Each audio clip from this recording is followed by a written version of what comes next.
La constancia es la virtud por la que todo termina valiendo la pena. Historia sagrada de Lodu Ifá y Wori Otura. Eribo ya ayabo ayato. La historia cuenta que el Esin Mefá era un hombre que a través de sus manos se dedicaba a crear esculturas de barro. Todo el tiempo él dudaba de si estaba en el lugar correcto, si su profesión en algún momento iba a hacer que fuera un hombre económicamente estable, ya que él había visto cómo diferentes personas que habían crecido con él se habían desarrollado en otros ámbitos y habían logrado prosperar. Muchas veces ni siquiera le alcanzaba el dinero para cubrir sus necesidades más básicas. Así que ante la incertidumbre, decidió ir a consultar Ifá con un babalao.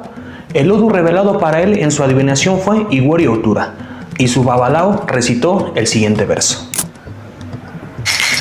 Wori Otura Ifani, tutuyu, Wori tu perepe, Atifa funele sin mefa, ti para fin.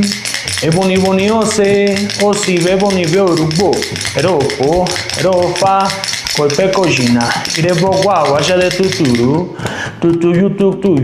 Wori tu perepe. Fue el nombre del babalao que profetizó Ifá para el Esin Mefá, el hombre que se hallaba siempre en el mismo sitio. Su babalao le aconsejó ofrecer sacrificio, él así lo realizó. Devotos de Ifá, vean cómo nuestras bendiciones se han manifestado. Su babalao le dijo a el Esin Mefá que ofreciera ebo y que no perdiera la fe, que fuera constante en su trabajo, ya que Olodumare le iba a enviar la recompensa necesaria para que todo pudiera valer la pena.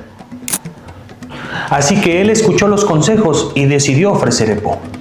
Al cabo de unos días, el rey de aquella comunidad se había dado cuenta cómo aquel hombre, a través de su disciplina, nunca había recibido una recompensa grata dados sus esfuerzos.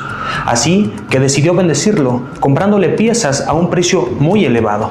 Y no solo eso, sino que también le entregó extensiones de tierra, le entregó cuentas preciosas, le entregó telas, trajes y todo lo necesario para que él pudiera tener una vida más digna.